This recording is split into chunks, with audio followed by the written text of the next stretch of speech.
Hello everyone, welcome to star education YouTube channel. Star education YouTube ચેનલમાં આપ સૌનું ખૂબ ખૂબ સ્વાગત છે. આજનો જે વિડીયો છે એમાં આપણે ચર્ચા કરશું 17 ઓક્ટોબરના તમામ મહત્ત્વના કરંટ અફેર.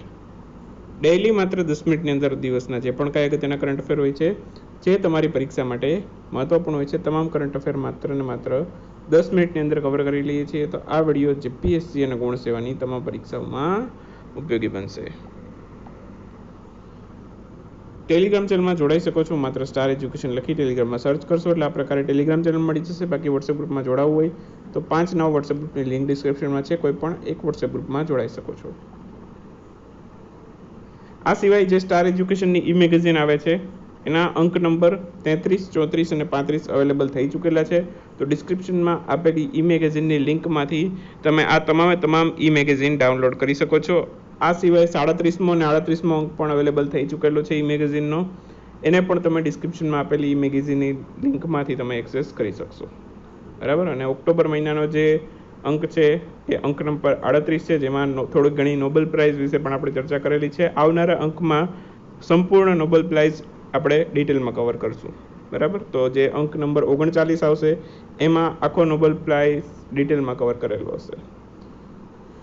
શરૂ કરીએ આજના 17 ઓક્ટોબરના કરંટ અફેર. સૌથી પહેલો પ્રશ્ન આજના વિડીયોમાં.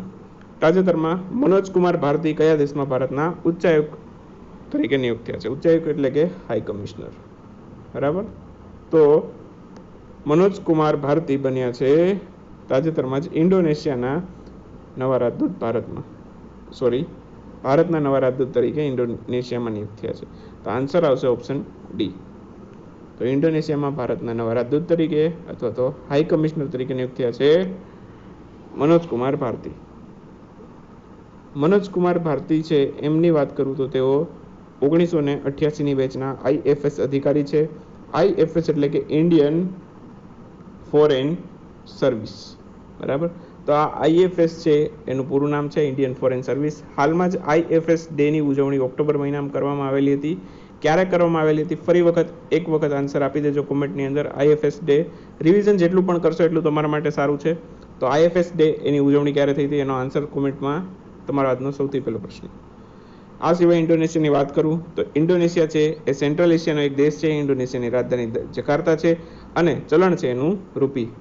અને ઇન્ડોનેશિયાની વાત કરું તો સૌથી ઝડપી દરિયામાં ડૂબનારું શહેર કોઈ હોય તો એ છે ઇન્ડોનેશિયાનું જકાર્તા. બરાબર. અને જકાર્તાની અંદર 2018ના એશિયન ગેમ્સનું આયોજન થયેલું હતું. કયા? Asian games. બરાબર. 2018 વાળા. બરાબર. તો ખાસ યાદ રાખજો. Next question. વિશ્વ ખાદ્ય દિવસ એની ઉજવણી ક્યારે થઈ? તો વિશ્વ ખાદ્ય દિવસ એની ઉજવણી હાલમાં જ થઈ હતી 16 ઓક્ટોબરના રોજ. તો આન્સર આવશે option C. Food and agriculture organisation FAO એની સ્થાપના થઈ હતી 16 ઓક્ટોબરના રોજ. તો જેની યાદમાં આપણે ઉજવીએ છીએ આ દિવસને વિશ્વ ખાદ્ય દિવસ તરીકે. બરાબર. તો વિશ્વ ખાદ્ય દિવસની ઉજવણી બરાબર 16 ઓક્ટોબર 2020ના રોજ હાલમાં જ કરવામાં આવી. 2020ની જે થીમ છે એ ખાસ યાદ રાખજો. Grow, nourish, sustain together, our action are our future. તો આ એની થીમ ખાસ યાદ રાખજો. Grow, nourish, sustain together, our action are our future. તો આ વખતની થીમ છે. અને આ દિવસની ઉજવણી, વિશ્વ ખાદ્ય દિવસની ઉજવણી કોણ કરે છે? ફૂડ એન્ડ એગ્રીકલ્ચર ઓર્ગેનાઇઝેશન છે આની ઉજવણી કરે છે, જેનું મુખ્ય મથક આવેલું છે ઇટલીના રોમમાં. એની સ્થાપના થઈ હતી 16 ઓક્ટોબર 1945માં, જેની યાદમાં જ આપણે આ દિવસને વિશ્વ ખાદ્ય વર્લ્ડ ફૂડ ડે તરીકે પણ ઉજવીએ છીએ. બરાબર. અંગ્રેજીમાં કયો તો વર્લ્ડ ફૂડ ડે કહેવાય. બરાબર ને. Next question. તાજેતરમાં કયો દેશ ISA જેનું પૂરું નામ શું થાય છે? International solar alliance. તો હાલમાં જ કયો દેશ ISAના ઉપાધ્યક્ષ તરીકે ચૂંટાઈ આવ્યો છે? જો ખાસ યાદ રાખજો, ઉપાધ્યક્ષ તરીકે પૂછ્યું છે. અધ્યક્ષ પૂછાય તો આન્સર આવશે ભારત, પરંતુ પૂછ્યું છે ઉપાધ્યક્ષ તો આપણો આન્સર આવશે ફ્રાન્સ. તો ફ્રાન્સ છે બરાબર ISAના ઉપાધ્યક્ષ તરીકે ચૂંટાઈ આવ્યું છે. બરાબર. આ સિવાય બીજી વાત કરું તો ઇન્ટરનેશનલ સોલાર એલાયન્સના અધ્યક્ષ અને ઉપાધ્યક્ષની ચૂંટણી હાલમાં જ થઈ છે. અને એમાં અધ્યક્ષ તરીકે કોણ ચૂંટાયું છે? મેં તમને હમણાં જ વાત કરી, ભારત છે અધ્યક્ષ તરીકે ચૂંટાયું છે. કેટલામી વખત?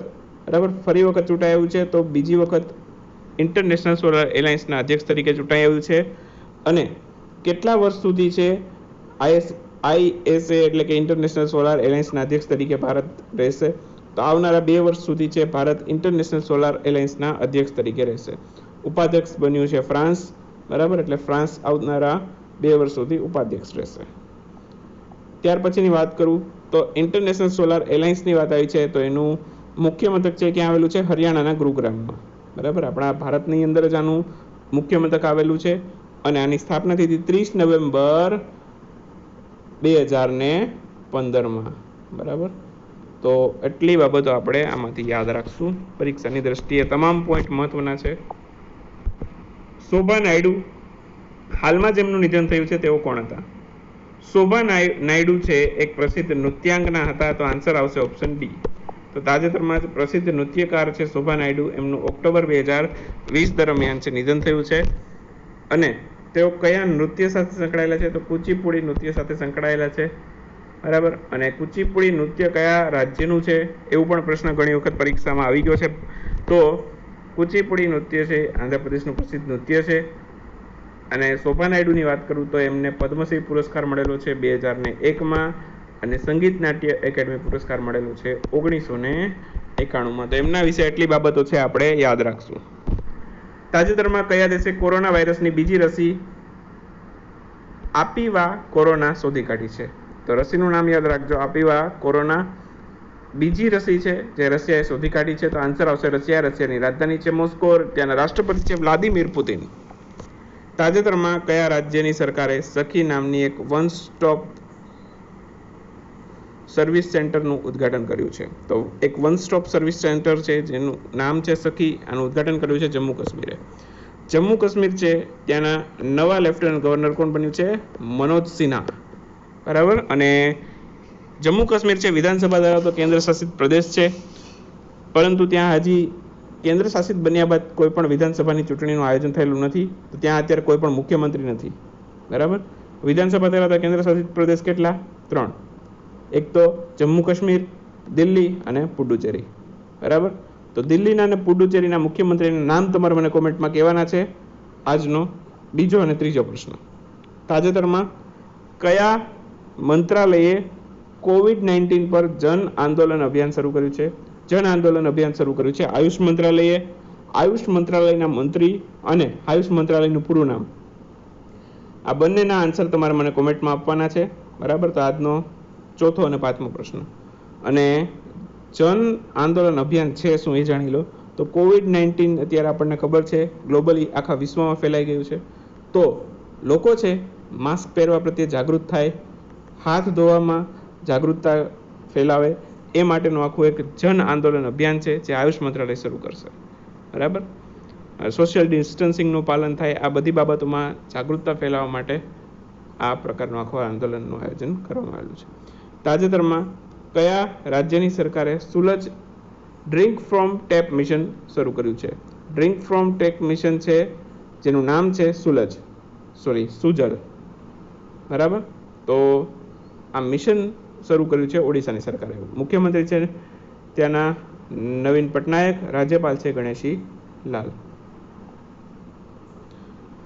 તાજેતરમાં ભારતના કયા રાજ્યમાં વિશ્વનો સૌથી મોટો ગ્રીનફિલ્ડ ઝિંક સ્મેલ્ટર બનાવવાની જાહેરાત કરવામાં આવી છે? તો ગુજરાત ખાતે બનશે વિશ્વનો સૌથી મોટો ગ્રીનફિલ્ડ ઝિંક સ્મેલ્ટર, બરાબર. તો આન્સર આવશે ગુજરાત. તાજેતરમાં કયા રાજ્યની સરકારે થેલેસેમિયા બલ સેવા યોજનાના બીજા ચરણનો શુભારંભ કર્યો છે? કયા રાજ્યની સરકાર નહીં પરંતુ કોના દ્વારા થેલેસેમિયા બલ સેવા યોજનાના બીજા ચરણનો શુભારંભ કરવામાં આવ્યો છે? તો આપણા જે મંત્રી છે સ્વાસ્થ્ય મંત્રી ડૉક્ટર હર્ષવર્ધન, એમના દ્વારા થેલેસેમિયા બલ સેવા યોજનાના બીજા ચરણનો શુભારંભ કરવામાં આવ્યો છે. આન્સર આવશે ડૉક્ટર હર્ષવર્ધન. તાજેતરમાં કયા રાજ્યની સરકારે યુપીએસસીના ઉમેદવારો માટે પૂર્ણ છાત્રવૃત્તિ જાહેર કરવાની જાહેરાત કરી છે? તો પૂર્ણ છાત્રવૃત્તિ આપશે મિઝોરમની સરકાર. મિઝોરમના જે મુખ્યમંત્રી છે કોણ છે? ઝોરમથંગા, બરાબર. તાજેતરમાં ઓક્ટોબર 2020 દરમિયાન ભારત સરકારે કયા રાજ્યમાં 650 કરોડના ખર્ચે એક ગ્રીનફિલ્ડ એરપોર્ટ બનાવવાની જાહેરાત કરી છે? તો 650 કરોડના ખર્ચે એક ગ્રીનફિલ્ડ એરપોર્ટ બનાવવાની જાહેરાત કરી છે અરુણાચલ પ્રદેશ સરકારે. ચલો, અરુણાચલ પ્રદેશના મુખ્યમંત્રી રાજ્યપાલ ફટાફટ કોમેન્ટમાં લખી દેજો. તો આજના કુલ 7 પ્રશ્નો છે જેના આન્સર તમારે મને કોમેન્ટમાં આપવાના છે, બરાબર. તો જેટલા લોકો વધુ આન્સર આપશે મને પણ વિડીયો બનાવવાની મજા આવશે. અને આ પ્રશ્ન તમારા માટે જ પૂછું છું. આવનારી પરીક્ષામાં તમને જ આ પ્રશ્ન ઉપયોગી બનશે. તમે જાતે પ્રિપેર બનશો એટલું તમને જ ઉપયોગી બનશે, બરાબર. તો વધુને વધુ લોકો આન્સર આપવાની ટ્રાય કરજો. તમારા માટે જ પ્રશ્ન છે. કોમેન્ટમાં 2-3 જણાએ લખેલું હોય તો જોઈને પણ લખશો તો પણ તમને મગજમાં એટલું બેસશે કે મેં આવું કંઈક લખ્યું હતું. અને એક્ઝામ સમયે બધી વસ્તુ ટ્રિગર થશે ત્યારે તમે મને યાદ કરશો, બરાબર. તો વિડીયો સારો લાગેલો હોય તો લાઈક કરજો, શેર કરજો, આપના મિત્રો સાથે. નવા હોય તો સબસ્ક્રાઈબ કરો, બેલ સિમ્બોલ દબાવો જેથી આવનાર વિડીયો નોટિફિકેશન મળતી રહે. મળીએ નેક્સ્ટ વિડીયોમાં નવા કન્ટેન્ટ સાથે. ત્યાં સુધી રજા લઈએ. આવજો, બાય બાય, ગુડ નાઇટ અને શુભરાત્રી.